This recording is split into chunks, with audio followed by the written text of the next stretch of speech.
खबर पर रहना चाहते हैं आगे तो डाउनलोड कीजिए एबीपी लाइव ऐप। न्यूयॉर्क से हमारे साथ डॉक्टर धीरज कौल जुड़ रहे हैं और साथ ही दिल्ली से हमारे संवाददाता प्रणय उपाध्याय इस वक्त हमारे साथ मौजूद हैं। सबसे पहले प्रणय उपाध्याय का रुख करते हैं और जरा जानते हैं प्रणय उपाध्याय से कि ये 60 से ज्यादा देशों के राजनयिक दौरा का पूरा कार्यक्रम क्या रहने वाला है। प्रणय जरा डिटेल्स दे दीजिए, उसके बाद में डॉक्टर धीरज कौल का रुख करूंगी।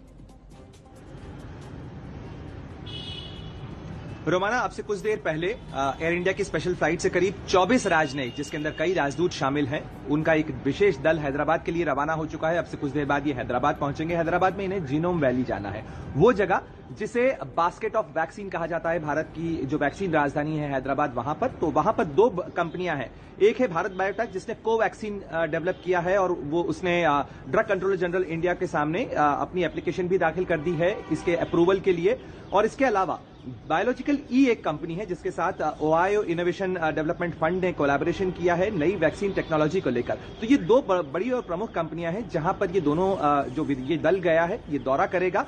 इस दल को दो हिस्सों में बांटा जाएगा। दोपहर में एक दल पहले फोरनून के अंदर एक कंपनी में जाएगा, दूसरा दल दूसरी कंपनी में जाएगा और इस बार दोनों कंपनियों का दौरा इन्हें करवाया जाएगा। भारत की कोशिश है रोमाना ये दिखाने की कि किस तरीके से दुनिया के लिए वैक्सीन प्रोड्यूसर कहलाने वाले भारत के पास किस तरीके की क्षमताएं हैं और भारत की जो देसी वैक्सीन निर्माण और उत्पादन क्षमताएं हैं वो कितनी काबिल है। तो ये कोशिश होगी नुमाइश करने की, ये दिखाने की, इसकी बानगी देने की दुनिया भर के नेताओं के सामने, दुनिया भर के राजनयिकों के सामने। क्योंकि आपको ध्यान होगा रोमाना, 5 नवंबर को फॉरेन सेक्रेटरी और प्रधानमंत्री के साइंटिफिक एडवाइजर समेत जो भारत के का जो साइंटिफिक डेवलपमेंट टीम है उसने एक प्रेजेंटेशन दिया था 190 देशों के सामने और कोशिश की थी ये प्रोजेक्ट करने की कि किस तरीके से भारत दुनिया के सामने वैक्सीन चुनौती का एक बहुत कारगर और प्रभावी समाधान हो सकता है।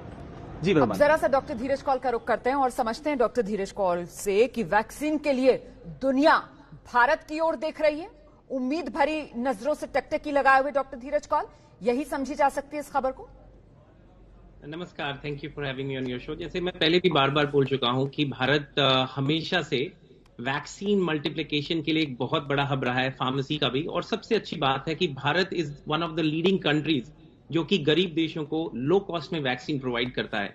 देखिए, ये पेंडेमिक है, इसमें 7.8 बिलियन लोग आबादी है ग्लोब की, तो तकरीबन 70% को हमें वैक्सीनेट करना है। तो $50 की वैक्सीन जैसे मॉडर्ना की है और फाइजर की $40 की है, नॉट अ प्रैक्टिकल ऑप्शन। इसीलिए एस्ट्राजेनेका ने ऑफर किया कि हम एट कॉस्ट प्रोवाइड करेंगे। लेकिन मुझे अब ये लग रहा है कि $6 की जो वैक्सीन है शायद वो और भी सस्ती हो जाए, क्योंकि सीरम में बन रही है और सीरम में करोड़ों की तादाद में ये वैक्सीन बनेगी। और भारत बायोटेक की जो वैक्सीन है उसका भी ट्रैक रिकॉर्ड जो अभी तक डाटा है बहुत अच्छा है। और MIT के साथ जो अर्ली स्टेज के अंदर बायोलॉजिकल ई है जो हैदराबाद के अंदर लोकेटेड है, उसका भी बहुत अच्छा डाटा है। देखिए, ये जानना जरूरी है कि स्पीड कि कितनी जल्दी आप वैक्सीन अपने हाई रिस्क लोगों को देते हैं वो इंपॉर्टेंट है, लेकिन ये भी जानना जरूरी है कि एक वैक्सीन सबको कवर नहीं कर पाएगी। तो पूरा ग्लोब इस टाइम एक वैक्सीन मल्टीप्लिकेशन हब की तरफ देख रहा है, जो कि भारत नंबर 1 पे है इस टाइम। इसीलिए ये 60 कंट्रीज के आप लीडर्स देखेंगे जो भारत आएंगे टू मेक श्योर उनकी कंट्रीज के लिए सप्लाई सिक्योर हो, जैसे ही मल्टीप्लिकेशन पॉसिबल हो उन्हें मिले। और एक और ऑर्गेनाइजेशन है डॉक्टर धीरज कौल, ये जैसा कि आप कह रहे हैं कि भारत वैक्सीन मल्टीप्लिकेशन हब के तौर पर उभरेगा, तो ये जो वैक्सीन मल्टीप्लिकेशन ये हमारे यहाँ की बनाई हुई वैक्सीन से वही जो है उन्हीं का मास प्रोडक्शन होगा और वो इन देशों को दी जाएंगी? और प्राइस, क्या प्राइस के लिहाज से सबसे ज्यादा रीजनेबल भारत में बनी हमारी वैक्सीन रहने वाली है दुनिया भर में? बहुत अच्छा सवाल पूछा आपने। दो अलग अलग सवाल हैं। पहला सवाल है कि वर्ल्ड में जहां पर भी वैक्सीन बनेगी उसकी मास प्रोडक्शन के लिए उनको वैक्सीन मल्टीप्लिकेशन हब चाहिए जो ओवरनाइट क्रिएट नहीं हो सकते। सीरम इंस्टीट्यूशन का बहुत अच्छा ट्रैक रिकॉर्ड है और भारत के अंदर और भी कंपनीज हैं जो बहुत अच्छी कॉस्ट पे, लो कॉस्ट पे, वेरी इफेक्टिव, गुड स्टैंडर्ड्स की वैक्सीन मल्टीप्लाई करके देंगी। तो अगर मॉडर्ना भी अप्रोच करेगी सीरम को, ये टॉक्स हैं, फाइजर भी अप्रोच करेगा, नोवावैक्स एक और कंपनी है जिसके रिजल्ट आने वाले हैं, उसने ऑलरेडी अप्रोच किया है, और ये सब कंपनीज अप्रोच करेंगी। ये तो हो गई जो कंपनीज ने बाहर बनाई है वैक्सीन। लेकिन भारत की स्वदेशी वैक्सीन जो कि 100 से 200 रुपए, जो कि $2 से $3 के अंदर बात हो रही है, जाइडस और भारत बायोटेक की, वो भी मल्टीप्लाई भारत के अंदर मासिव स्केल पे होगी। और देखिए, ये जानना जरूरी है कि हम वैक्सीन के 2 शॉट से 3 शॉट्स डिपेंडिंग कौन सी वैक्सीन है उसको दे रहे हैं, लेकिन कई ऐसी भी संभावना है कि अगले साल इसका बूस्टर भी देना पड़े या 2 साल बाद बूस्टर देना पड़े। तो कहानी अभी खत्म नहीं हो रही है और भारत के ऊपर पूरा वर्ल्ड इस टाइम देख रहा है। और भारत के ऊपर बहुत पोटेंशियल है इस सेक्टर में ग्रो करने का। इसीलिए हमारे पीएम जो काफी इंटेलेक्चुअली बहुत स्मार्ट हैं और फ्यूचर को देखते हुए उन्होंने इनको विजिट भी किया और एम्बेसडर्स को भी बुलाया। अमेरिका में आज की डेट में कन्वर्सेशन ये हो रहा है कि भारत इतना बड़ा रोल प्ले कर रहा है हाइड्रोक्सीक्लोरोक्विनीन से लेके अब वैक्सीन की मल्टीप्लिकेशन में, तो कहीं ना कहीं इंटरनेशनल मंच पे जो परमानेंट मेंबरशिप यूनाइटेड नेशंस की होती है उसके लिए आवाज उठेगी भारत की मेंबरशिप के लिए। और गवर्नमेंट ऑफ इंडिया एक्सीलेंट काम कर रही है, अगर एक्सेस देगी गरीब देशों को, जो कि बहुत जरूरी है। अगर हमें अपने आप को प्रोटेक्ट रखना है कोविड से, तो वर्ल्ड की 70% आबादी तक वैक्सीन पहुंचना जरूरी है।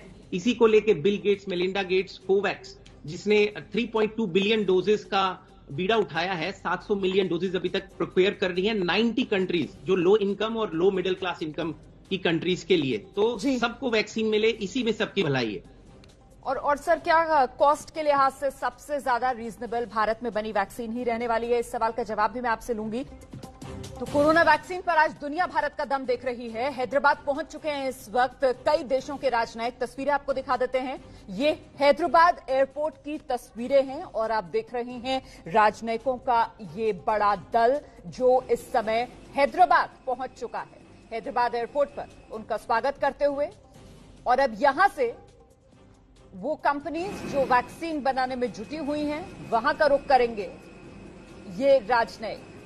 देखिए, 60 से ज्यादा 64 देश हैं, उनके ये नुमाइंदे हैं, उनके ये वरिष्ठ प्रतिनिधि हैं, राजनयिक हैं जो पहुंचे हैं इस वक्त जायजा लेने के लिए। और फिर जाहिर सी बात है, दुनिया को इंतजार है कोरोना से जंग लड़ने वाली इस वैक्सीन का।